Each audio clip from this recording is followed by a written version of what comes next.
The Panthers could not afford any significant injuries. Coming into the season, we talked about lack of depth as one of the things they were going to have to deal with. So, of course, seemingly every week, they've dealt with a serious injury. And if you think I'm joking, listen up.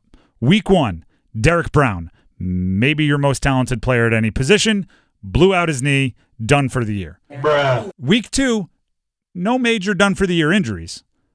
But you did end up benching your starting quarterback who, at the beginning of the year, had a lot of importance to your program. Hurt feelings? Benched pride, torn pride. Week 3, Adam Thielen popped his hamstring on IR currently. Could return, but who knows when. Week 4, Shaq Thompson popped Achilles, done for the year, starting linebacker. Week 5, Austin Corbett, torn biceps, done for the year, starting center. Those 4 guys, I talked about kind of thinking about it like this a couple weeks ago. I heard someone else talking about the Patriots this way, and I liked it. If at the beginning of the year, we should actually do this next year. At the beginning of the year, rank the roster in terms of how indispensable they are. Like how a season-ending injury to this person would do the most damage. Just because now I'm thinking those 5, if you would have gone like preseason, probably are all top 10. Even Bryce Young, we would have put in the top 10, which for different reasons, he would have fallen out of the re-rank. Wouldn't be the same, but he would have been up there. That's losing one of your most valuable players each week for the first 5 weeks of the season. And some might argue it would be better if Bryce got hurt because then he would have played well for the first 2 games. He had to play poorly in order to get benched, so it was like a downslope and then losing his spot. Those 4 guys, the ones that are injured, are all players you couldn't afford to get hurt. Add in Taylor Moton out for this week, one of your stalwarts on the offensive line, and he's week to week. Oh, yeah, it's tough. J.C. Horn, one of the probably top 10 players on that list as well, who's actually still playing, talked about seeing so many people go down with injuries. It's tough, not even just my defensive teammates. I feel for Corbs. We've been battling the injury bug the last couple of years. All those guys have been going down, man. I feel for them because, like you said, I know how I feel. And, at the end of the day, all we want to do is competitors play football. So, I'm praying for them, and, I know they'll come back 10 times stronger. It's always tough, but it's next man up in the NFL. You're going to hear that kind of stuff. Oh, yeah. It's there's a whole book about it called Next Man Up. It's a pretty good book, behind the scenes of the Ravens. J.C. Horn continued with if his job changes or doesn't change, is what he argues, no matter who's out there with him. We all get paid to do a job, no matter who out there, standard is standard. And we still got to start the run, we still got to start the pass, still got to play good red zone defense because at the end of the day, don't nobody care. And Falcons not coming in here feeling bad for us because we got good players out, and that goes for every other team. Like, don't nobody care at the end of the day, so we got to get the job done.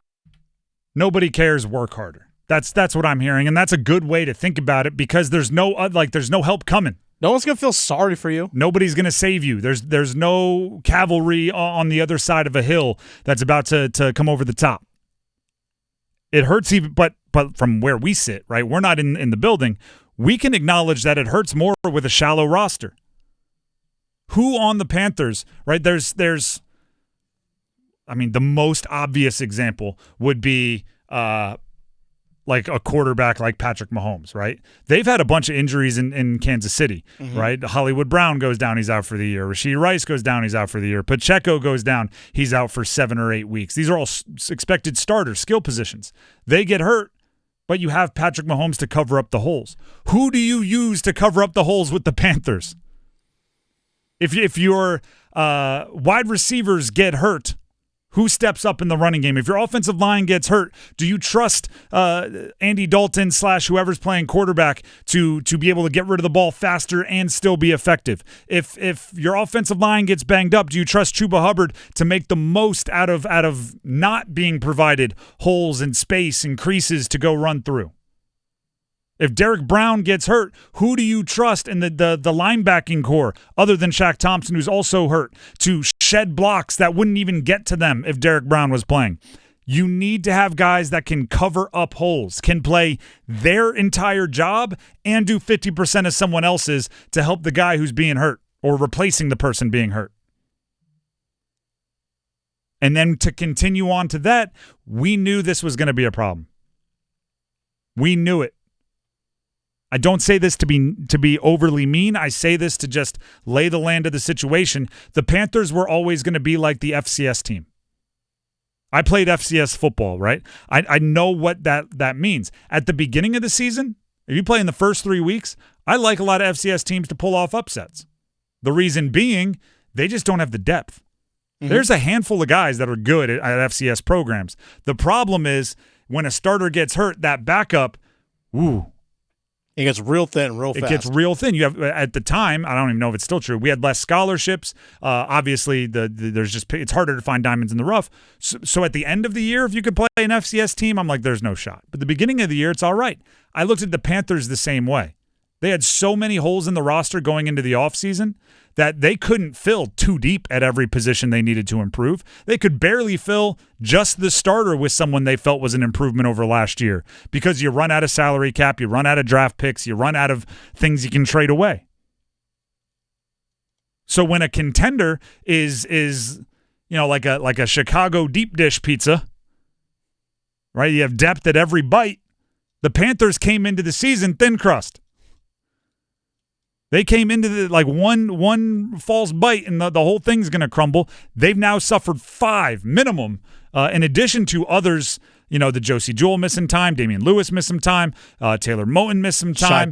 Shy Tuttle missed some time. Xavier, Legette, Jadeveon, Clowney are day-to-day this week. Who knows if they're going to miss any time. It is a taller task for a team like the Panthers to overcome it, but to lean on J.C. Horn, nobody cares. It's the NFL. It's a results-based league.